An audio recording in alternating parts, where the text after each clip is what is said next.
Hello, hello, hello. Good evening again. Ayan. Nandito tayo sa kusina. Alam niyo na kung bakit.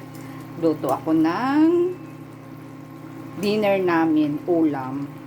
So, nakabili yata yung manugang ko. Ewan ko, ano bang isda to? Sabi naman ng anak ko, isdang dilat.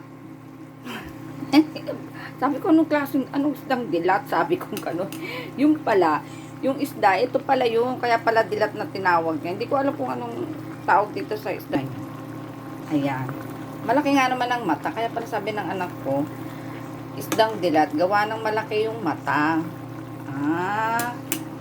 Sabi, tapos nilagyan ko ng talong, pinaksiw. Kasi gusto ng, manugang ko, paksiw ko daw. Kasi daw makapal daw itong balat. Masarap kaya to. Ngayon pa lang ako makakakain itong isdang ito. Ayan, no. Kulay pura. Pero hindi man siya bisugo. Kasi ang bisugo, iba eh. Ito hindi eh. Ang laki ng mata niya. Ayan. Pinaksiw ko. Ganyan ako magpaksiw. Lahat na nilalagay ko ng sahog.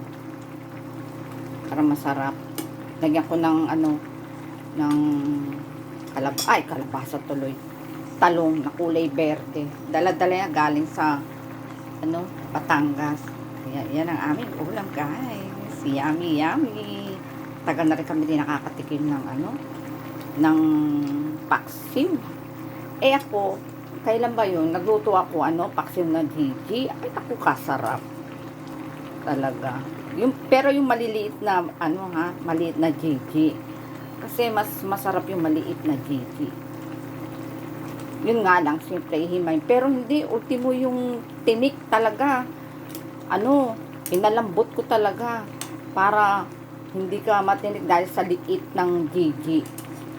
Yung iba nilalagay sa dahon eh. Hindi ako marunong kung paano eh. Kaya ginawa ko na lang, pinaksiw. Siguro paksiw din yun.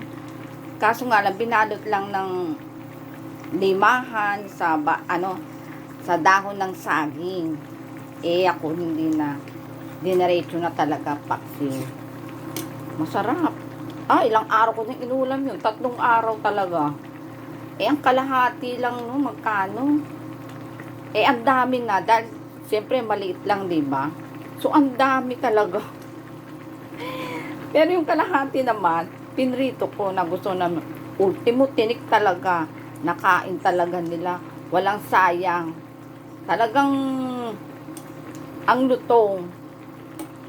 Kasi palibasa maliit, kaya hindi mahirap yun, hindi ka matitinik.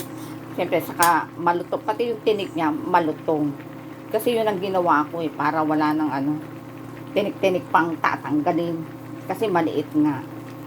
Paano guys? Paluto na ito. Kain na tayo. Bye! Nagkwento-kwento na ako. God bless all.